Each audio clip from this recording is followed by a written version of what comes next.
Hey guys, here's one of my strength and conditioning routines. If you haven't checked it out already, here's my link to my warm-up. So go ahead and do that first. If not, let's jump right into it and subscribe, follow along for more workouts to come. For my strength and conditioning routine, I really like doing circuits. I'll usually do an upper body, a lower body, and a core exercise, and I'll go through that 3 times. So for this first exercise, for lower body, I am doing split squats. This exercise challenges your balance a little bit more than, say, a lunge would.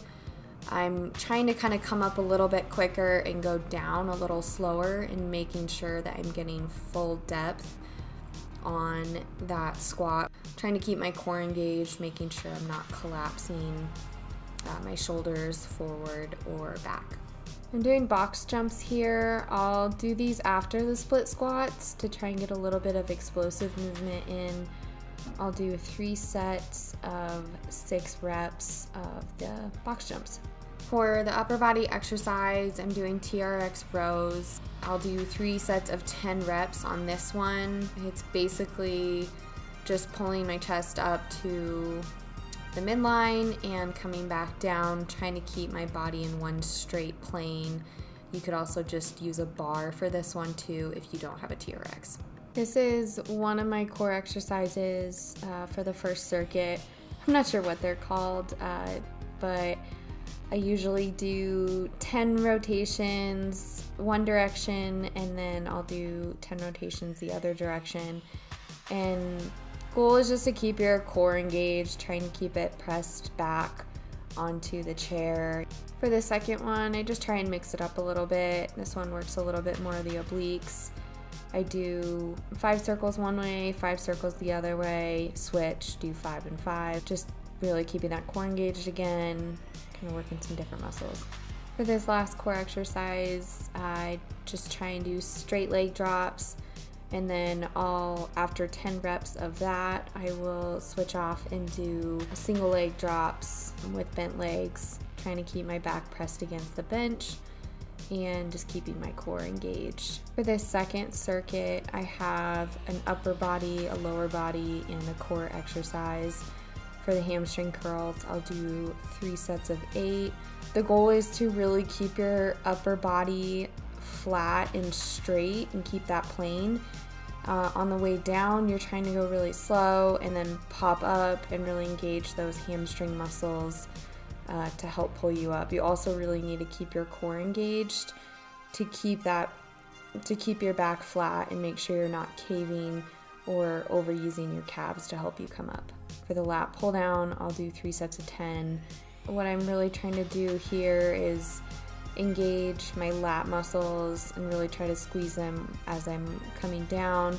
It's a pretty generic lift, making sure my grip is wider, and I'll do 10 reps of this, really making sure that I'm keeping my muscles engaged and kind of squeezing down at the bottom as well.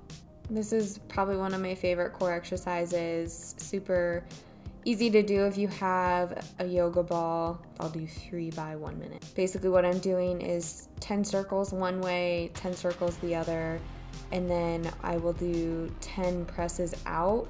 And then also you can do leg marches where you bring one knee into the ball and then the other. You can cross them over your body, try and just do different variations just to challenge your core in a different way, remembering to keep that back nice and straight. The last couple of exercises that I do, I try to incorporate just a little bit of explosive movement, some balance, some core, just a little bit to kind of wind down, not use a ton of heavy weights, but more rehab based. Really, since my muscles are tired, try to really activate those small fine-tuned muscles, get those firing when I'm tired, which will help with activation during my training when I do get tired, that those muscles are still working the way they need to.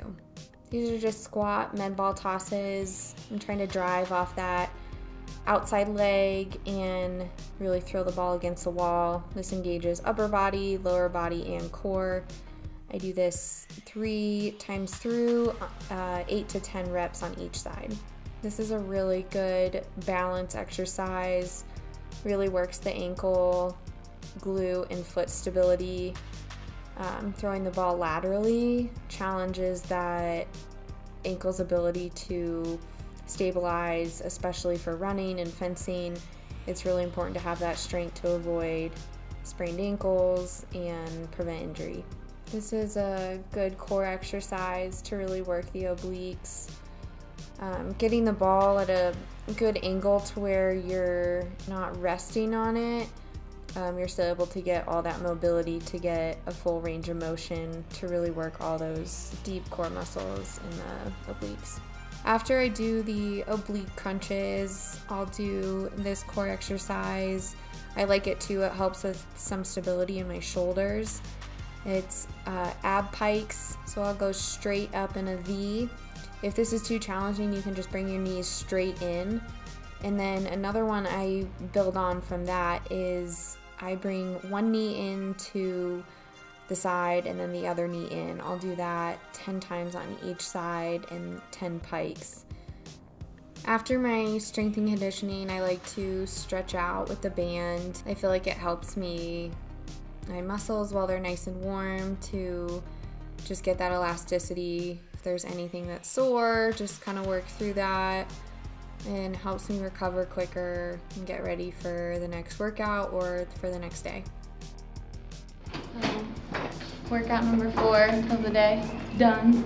I had fencing lesson this morning, did some drills, had a hard run, swim, and then just finished up with the strength and conditioning routine. That's it. That's it. Time to get dinner. Time to get dinner. And rest and recovery, and do it all over again tomorrow.